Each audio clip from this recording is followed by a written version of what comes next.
on behalf of the committee, we welcome you to the festival. We are celebrating the 32nd anniversary. We are happy that you're here today. The weather is helping us, so it's going to be nice and clear. Please enjoy all the festival attractions. We have 3 stages of wonderful music, the Bread and Puppet Theater, and a lot of organizations that support our cause. So we encourage you, if you have not been involved with the committee before, that you support the committee. The Brennan Rose Heritage Committee is an all-volunteer effort. So we thank you for being here today, and I'll introduce our next guest. Mayor Rivera.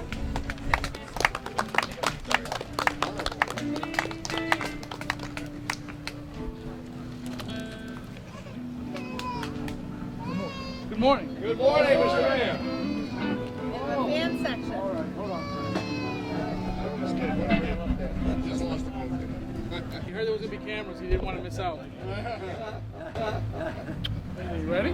Want to do this with Daddy? Well, good morning. I won't take up too much of your time. I think this is a wonderful event in our city. It happens every year. But I think more importantly, this helps us remember how this country really was built. You know, immigrant labor. Not hedge funds, not monetary policy, none of that stuff. It was immigrant labor. And I think Lawrence is the place most specifically you can see the immigrant labor. Even today, you can see immigrant labor doing the best they can to try to make a life for themselves. I would be remiss if I don't recognize colleagues of ours that are with us. Senator Barbara L'Italian is with us in the back there. Senator L'Italian. And I like to say, we work hard every day to make Lawrence a better place, and I think that festivals like this, and what a great job the Brennan Roses Festival Committee has done. I'm going to round of applause for them.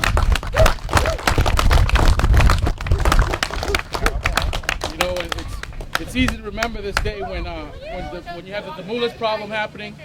It's easy to remember this when you have a big labor action. But these days like this, when there's not that much going on at the national level, not that visible, it's important to do it those days too. So thank you so much, all of you, for your leadership, and I'm glad to be here, and I hope you guys enjoy the day. Okay, bye-bye.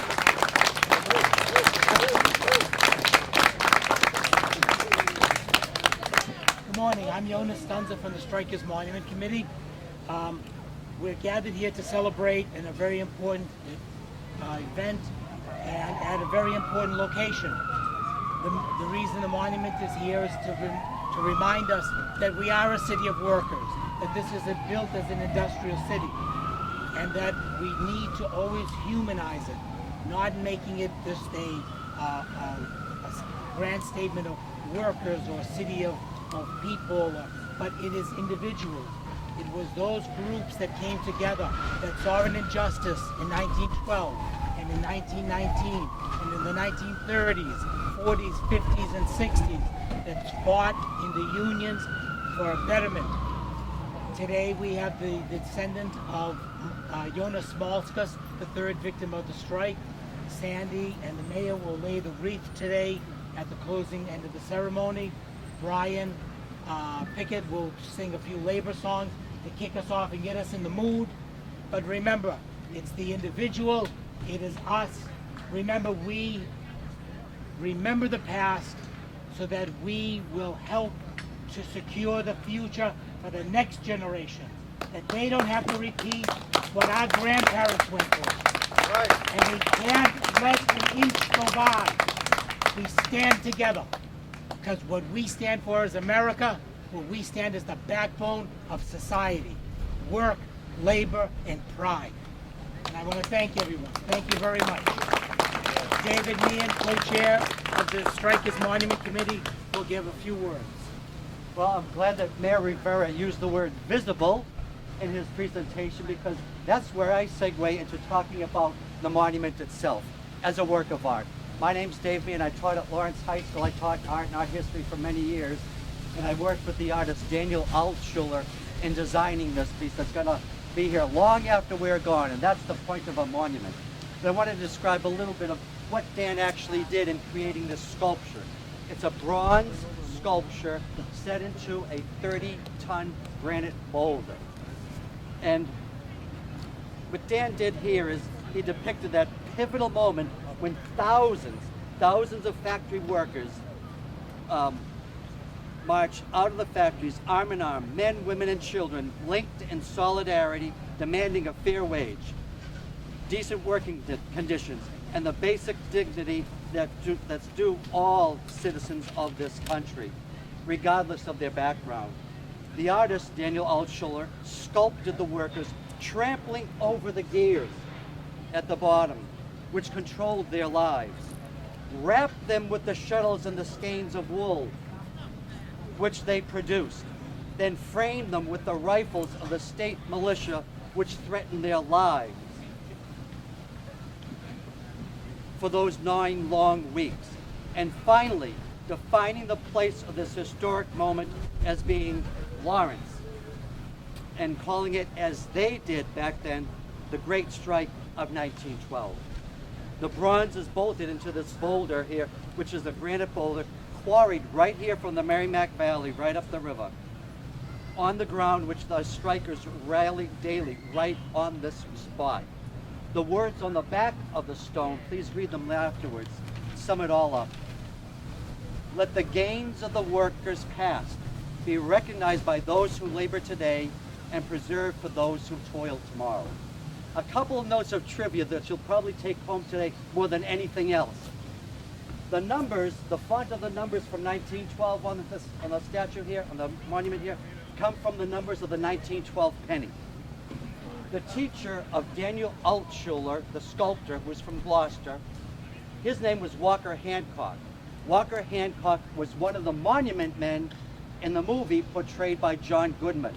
So he was instrumental in saving millions and thousands of works of art from the destruction of the Nazis. So that is his teacher. Dan is our teacher. And as a former teacher of Lawrence, it's my pleasure to share this monument with you. Thank you, ladies and gentlemen.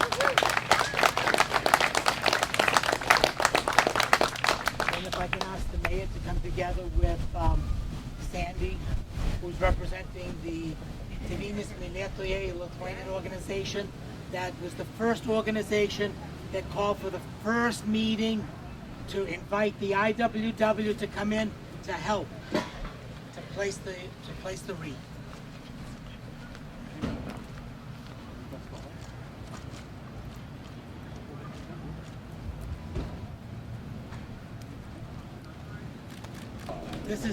This is to get in the mood. All right, so my name's Brian Pickett. This is my partner in crime, Bonnie Cannon, and Arthur is going to join us. We don't have a sound system. We have the amplification that they had in 1912. So if everyone could take just a couple of steps forward, that'll keep us from having to shout too much. And I'm not from Lawrence. I grew up I'm a Jersey boy.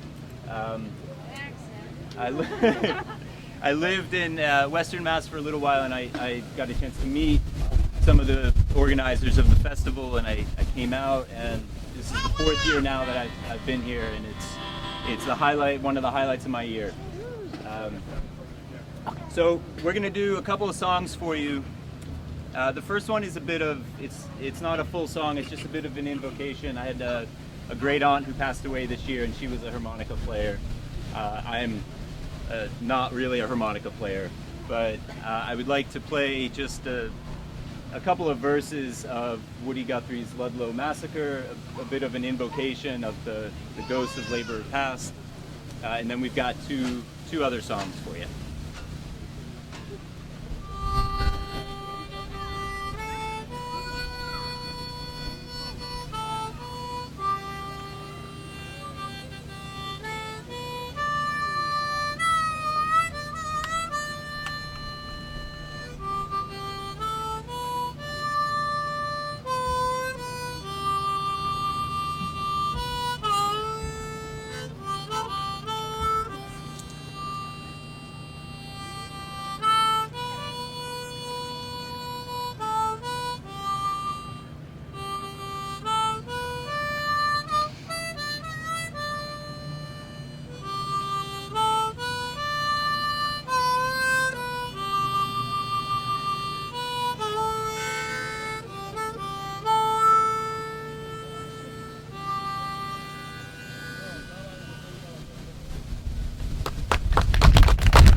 That was not staged. That was completely spontaneous.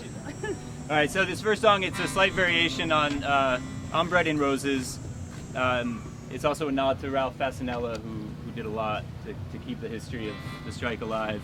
As a bit of a disclaimer, because of my conversations with Jonas, the Bread and Roses song was written after the strike, and it was not actually a slogan during the strike. So though it is somewhat fictional, it did a great deal to, I think, inspire the political imagination and keep the memory of the strike alive. So for that reason, I include the chorus to the song as the chorus of this song.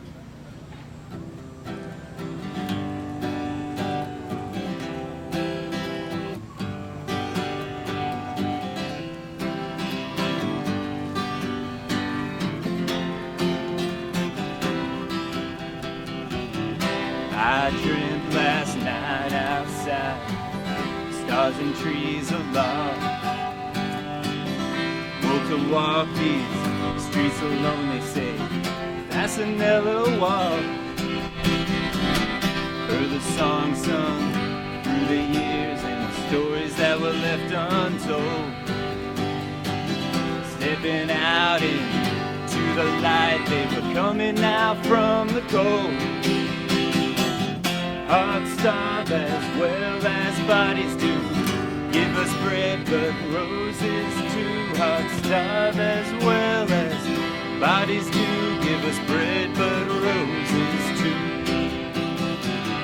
Saw the red pink sky above the mills that workers struck, and the people filled the commons as alive as Ralph's paintbrush. Meeting halls, they overflowed, there was music all around. Many tongues they spoke as one in old Lawrence town. Hearts starve as well as bodies do. Give us bread but roses too. Hearts starve as well as bodies do. Give us bread but roses too. Bread but roses too. And we won't give up, no we won't give up, not until the fight is through.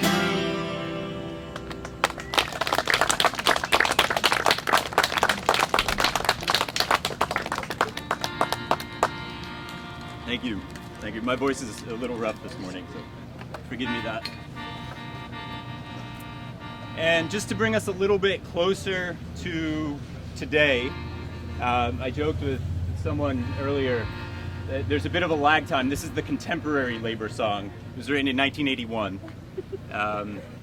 and it comes out of and is about the machinist strike at Brown and Sharp in North Kingston, Rhode Island. It's called the Ballad of Brown and Sharp. My grandfather worked at Brown and Sharp for years, which is how I came to know the story and came to know the song. It's written by Rick Brooks, and I discovered it when I was doing a little bit of research into the strike.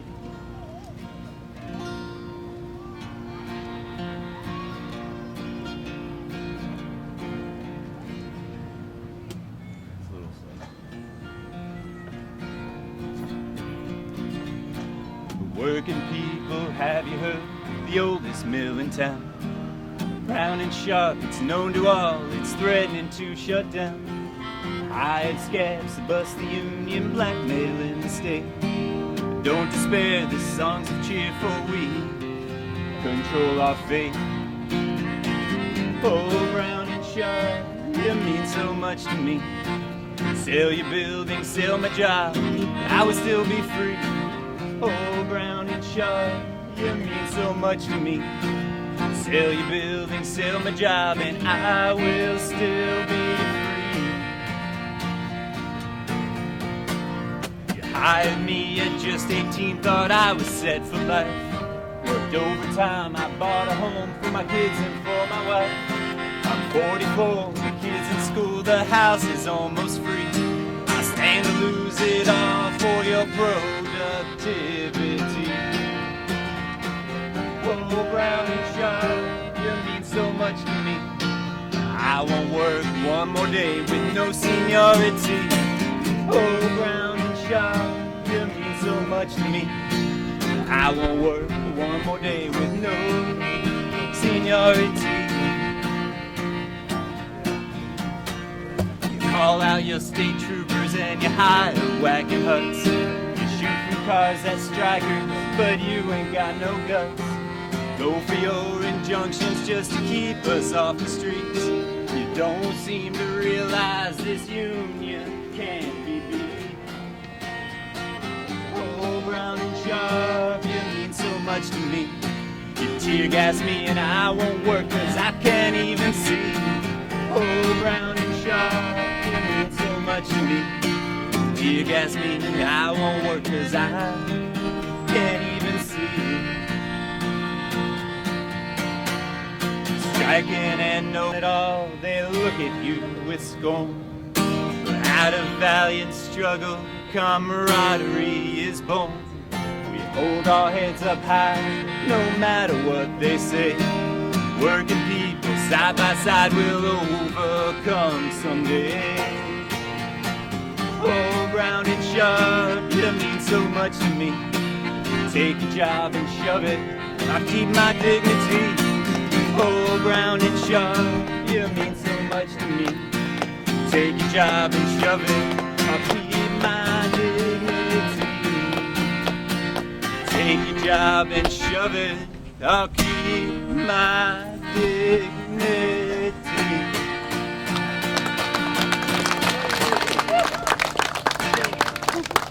All right, thank you all. Thank you very much. Enjoy the afternoon.